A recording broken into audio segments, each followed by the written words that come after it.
Hello? Hey, first of all, thank you all for coming. My name is not Sarah Fender. My name is Ram.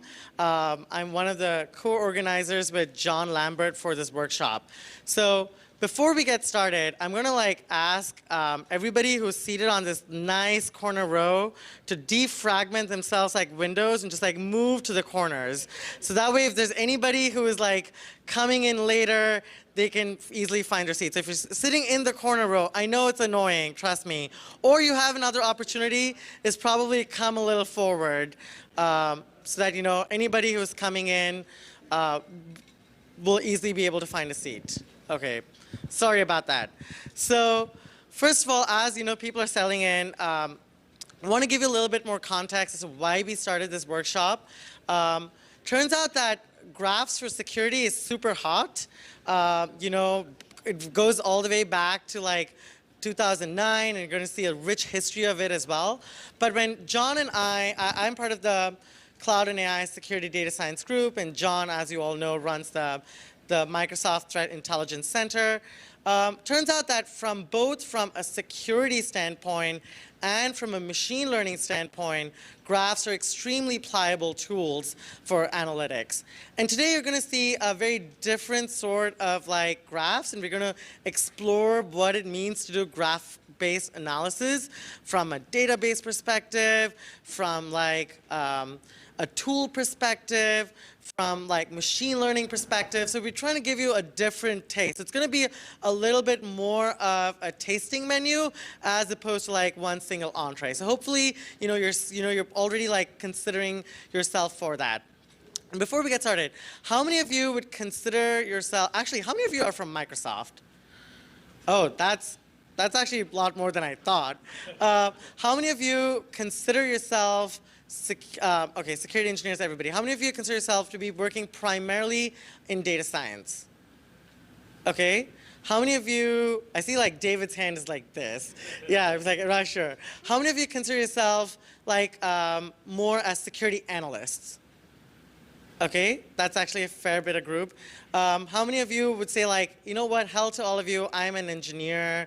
I build a platform. I build the system behind it. Okay, so as you can see with this diverse group, the tasting menu approach really does work. There's going to be something for everybody, and I'm sure some of you are going to learn something new, and for some of you it's going to be reinforcement of what you've already seen. Before I start, I want to thank all the volunteers who are kind of putting this show up. Faraz, Walner, Swarupa, Sylvie, and the entire BlueHat crew. It's really easy for us to bring the warm bodies, but without the infrastructure that BlueHat kind of volunteers, it's super hard. I also want to thank the speakers. I know that Jon Hawes has traveled all the way from the UK for this, and the people have traveled from different parts of the world to come and kind of entertain you today. So with that, I'm going to get started. It's my pleasure to kind of have the keynote from Sarah Fender.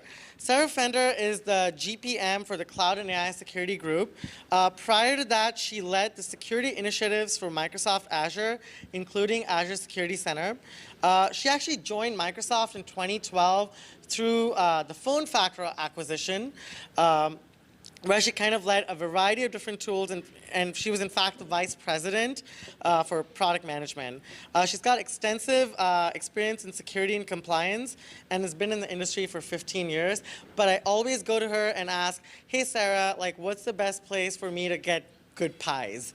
So thank you, Sarah, for joining us today. Thank you. I'm no expert on pies. I just want to get that out there.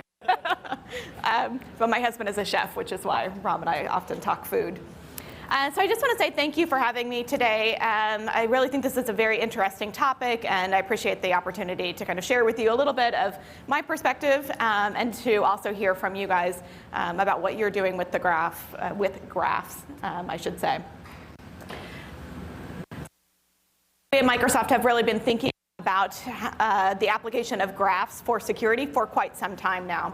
And that really off in the 2009 era when a trio of Microsoft researchers published a document, an approach, let's say, to combating lateral movement. It was called Heat Ray.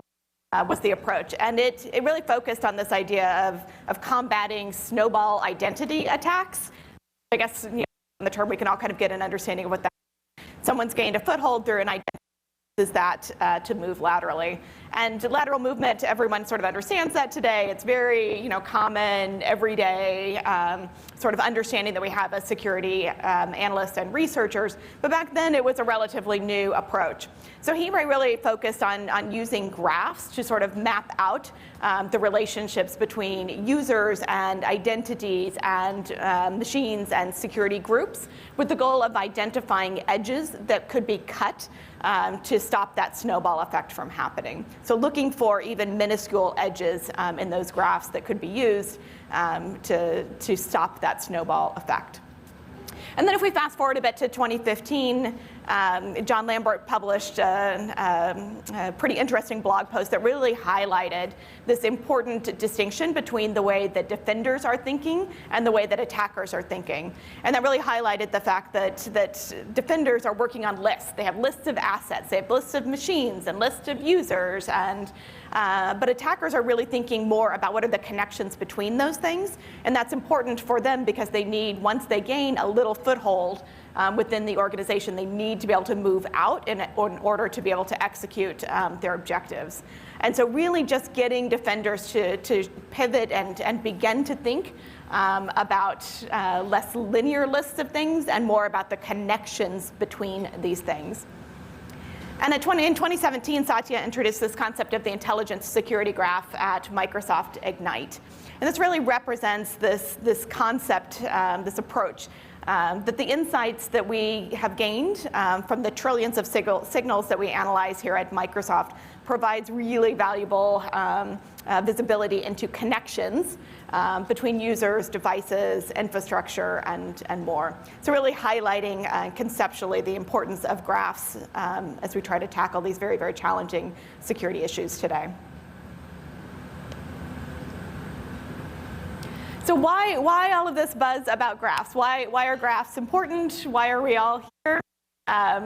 Maybe a diversity of reasons, but a couple of things I wanted to highlight. First is that we all know, it goes without saying, that AI is going to be a force multiplier for defenders. And what is the fuel behind AI? It's data. And we need more data and more diversity of data to really make those machine learning models sing. And with that comes some challenges, though. So we've got just huge volumes of data that we need to sort of make sense of, and we need more diversity of data, meaning we need data from across the stack. We need data about infrastructure and users and devices and network activity. We need all of these different kinds of signal types. But making sense of all of that can be quite challenging, and that's really where graphs can come in. So they can make that large volume of diverse data more usable for AI. They provide structure, and then also very, very importantly is context. So what makes a graph a graph? I think we're going to hear lots of different interpretations, lots of different perspectives on this topic today. We can ask ourselves, is a graph database? Do you have to have an actual graph database in order to have a graph? Do you need to have a unified entity model with nodes and edges? Is that what a graph is? Is it the pretty charts and graphs where we can see on the screen, bubbles and lines connecting the different bubbles? Is it those kinds of visualizations? I would argue that the most important thing, the really underlying fundamental thing that defines a graph is relationships. And so as we think and hear from different topics or presenters throughout the day about different approaches they're taking to graphical analysis, I think the one thread that I would expect to see sort of common across those is this concept of relationships. So as we apply a very broad definition of graphs for security, I wanted to talk for just a moment about how the Microsoft graph fits in. How many of you are familiar with the Microsoft graph? Good, a good number. So my team owns the Microsoft Graph Security API, which we'll talk about here in just a minute. And I often get asked the question, is the Microsoft Graph a real graph? Is it a real graph? And I would argue that in many ways it does represent those relationships that make fundamentally a graph a graph. So for those of you who aren't familiar, the Microsoft Graph is sort of a single endpoint for connecting to data across Microsoft 365 in particular, and now even Azure and some third-party systems as well. So it provides one integrated way to access that data. So one endpoint that you access with one authentication key. There's one SDK. So it's sort of bringing together access to these systems and data through a single graph endpoint, graph.microsoft.com. What we're doing from a security perspective, stood up an entity in the graph specific for security workloads. And it operates in a little bit of a unique way versus other entities that are in the graph. So it is a unified REST API. It does provide a uniform for security entities.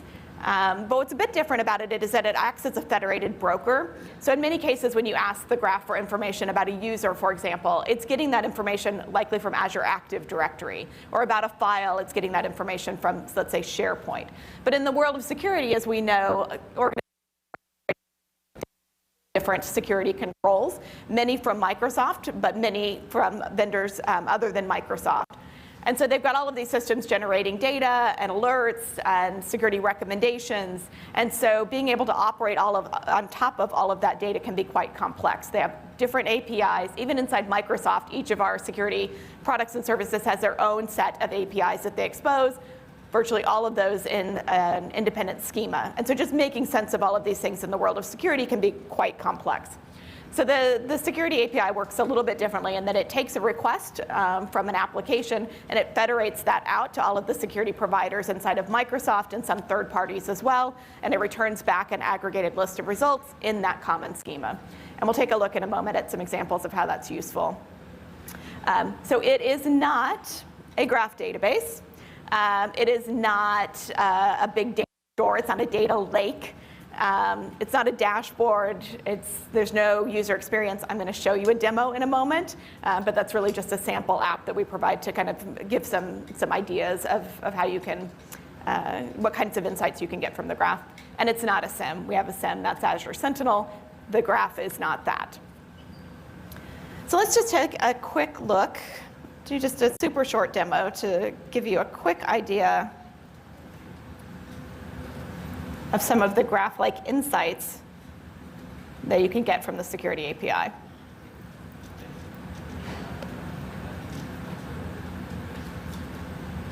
So as I said earlier, the Graph Security API is an API. It does not have a user experience. It's not a finished product. We don't sell it. But we do provide a sample application, which is what we're looking at here, which just makes it easier for developers to kind of get started using it. And you can see in the graph we've got some sort of dashboard-like functions. All of these are ultimately operating on top of simple queries to the Graph Security API. But you can see how you can take those queries and really put those into charts and graphs and tables where you can easily derive insights out of that data. So what I want to show is if we click in on, let's say we want to look at alerts for a particular provider, in this case Azure Security Center. You can see the query that's being operated to return these results to us, and the ability to easily pivot based on different aspects of that alert. So we could, for example, look for only Security Center alerts that are high severity or based on status. And again, we can look across multiple alerts here. I've just drilled down into Azure Security Center as an example. If I had removed that filter, I would see all of the high severity or all of the alerts firing across my environment. I just want to click in on one of these. So here we're looking at network communication with the malicious IP address. And again, all of this data derived in a common schema from the Graph Security API. And we can see all of the alert details here. Who did it come from? Who's the provider? We can see information about the network connection.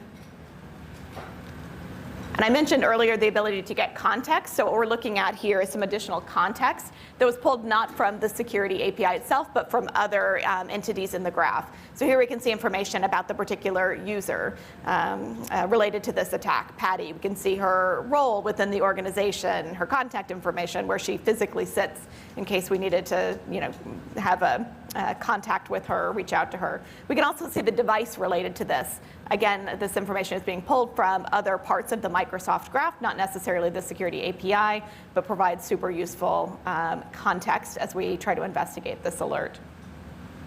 But what I wanted to show that I think is the really graph-like component of this is that because we've got this common schema, we can easily pivot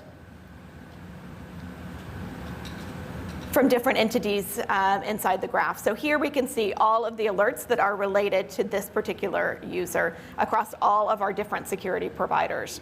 Right, so we see that we've got some activity detected by Security Center, but also the Cloud Application Security Solution.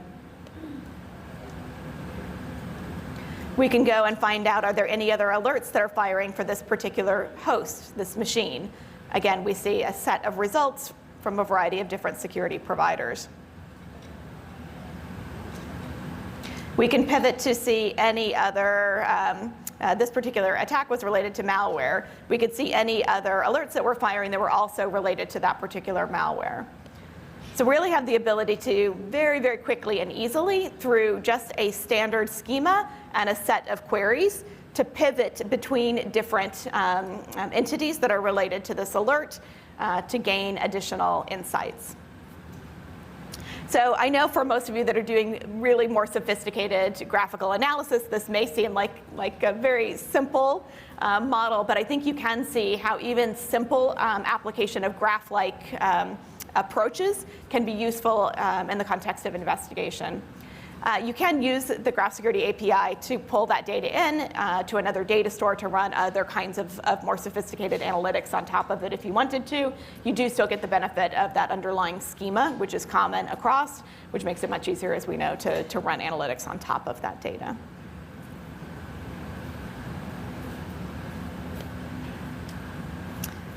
All right. Back to our slides here. So I wanted to spend just a few minutes talking about what's next. And it would be great to hear, we might have a few minutes at the end here to have a bit of a quick discussion around it. But it feels like in terms of what's next for graphs, there's quite a bit of investment going on in that detect pillar, kind of the middle part of the security lifecycle. So using graphical analysis to try to detect threats, maybe on the investigation side to sort of understand what is the scope of an attack, for example. So lots of efforts that's happening in the detect sort of pillar. And I expect that more of that will continue over time. And what we'll see, again, is just more data sources and more diversity of data sort of being leveraged for that detection, for those detection capabilities. But I also think there's some interesting opportunities for us to move out from detection into protection and response. We're hearing a lot in the security space about automation being driven by the need to act more quickly in the face of threats, and also to be able to sort of scale out the very limited security resources that most of our customers have to address and investigate and react to these various threats. And so if we think about automation and what it's going to take to get that done, sort of understanding the relationships between things and where to automate, assessing the scope and being able to act on that are some things that maybe graphs might be able to help us with. To understand, so what are the connected things, maybe with similar configurations, or similar users have touched those things. So really thinking about how we can understand those graphs and leverage them to automate response. We're doing a lot of this in Azure Sentinel, for example, which is a product I work on as well, where we can trigger these series of automated playbooks. And it certainly would be helpful to that process to be able to understand these kind of graphical relationships. And then also I think there's some interesting stuff that can happen in the protect space. So as we think about assessing the security configuration of our assets, and being able to take more effective action to defend or prevent attacks from being successful in the first place. We at Microsoft have some unique insights through Secure Score. I think there's some interesting opportunities that may exist there to sort of map out and understand, where we see commonality across our customers, where we can maybe establish some relationships there that might help us to more effectively recommend or apply security protections for our customers. So that's just one example, but I definitely think there's additional opportunity to apply graphs on the protect side of things as well. We've been thinking in my team a little bit about how we might be able to leverage them for threat intelligence. And so, being able, there's threat intelligence is in many ways not super sophisticated today, in that we're collecting all kinds of information about bad actors and tactics and techniques, and we can apply those to try to detect and prevent attacks from those.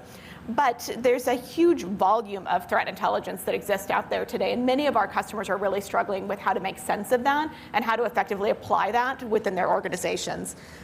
So for example, their firewall can only take 5,000 indicators, or their endpoint protection solution can only take so many indicators. So which indicators do they give them?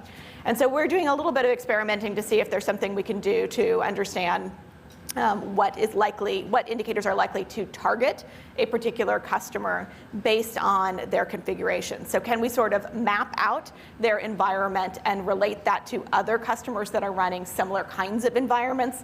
If customer B sees an attack from a particular indicator, can we suggest to customer A that maybe that's something that they also want to promote to their firewall or their endpoint protection solution for blocking on that particular threat? So early days still, but really thinking about how we can use these graphs outside of just the kind of can we use them to detect threats. And I think there are lots of different interesting opportunities out there. We're thinking of some. I'm sure you guys have lots of ideas there as well.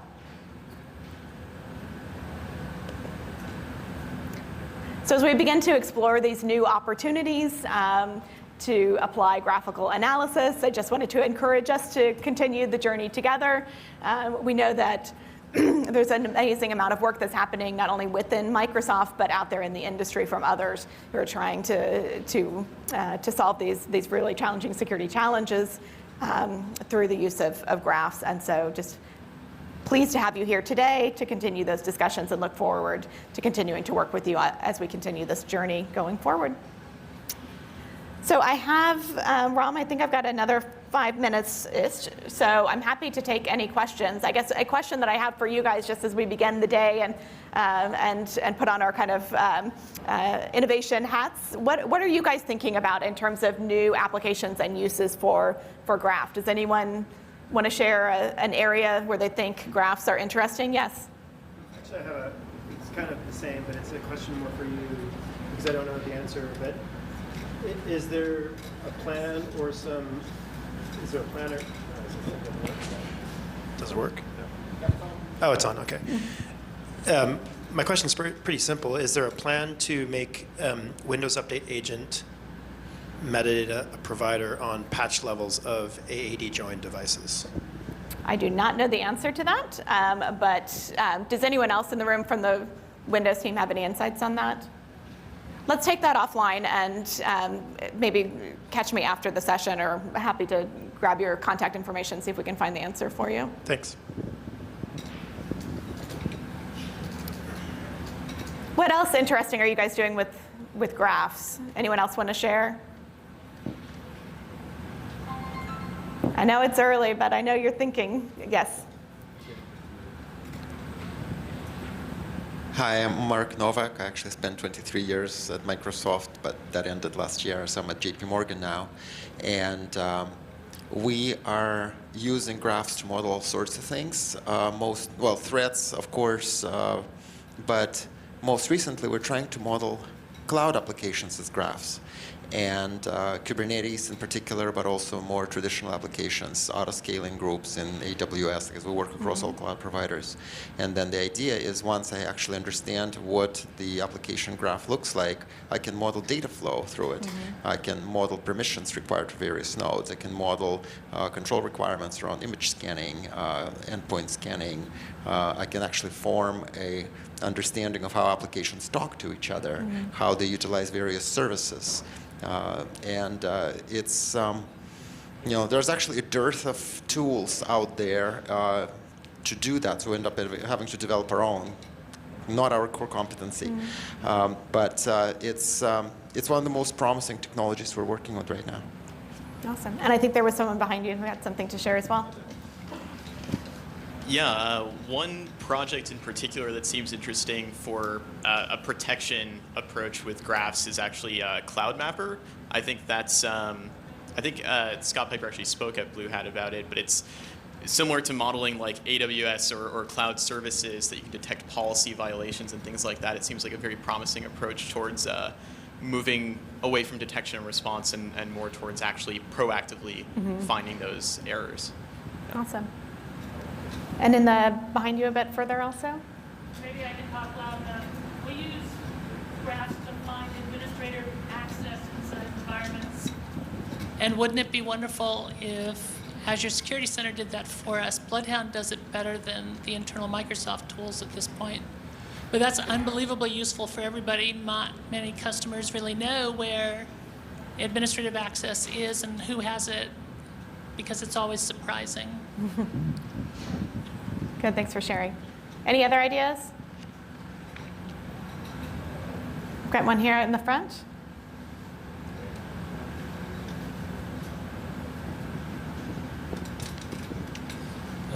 Hi. We use Graph APIs to consume Office 365 services. Oh, good. Specifically, one of the biggest uses is like log ingestion into our SOC. And we've been working through a few things like ensuring the logs get into the right state and at the right time, things like that. So we have provided that feedback to Microsoft quite a bit. So, but it's been a good use of just to integrate the Office 365 services into our on-prem infrastructure. Great. Okay. Well, thanks everyone for sharing your ideas. I think that's a great start to the discussions today. Thank you for being here. And Ram, thanks for having me as well. All right. Thank you.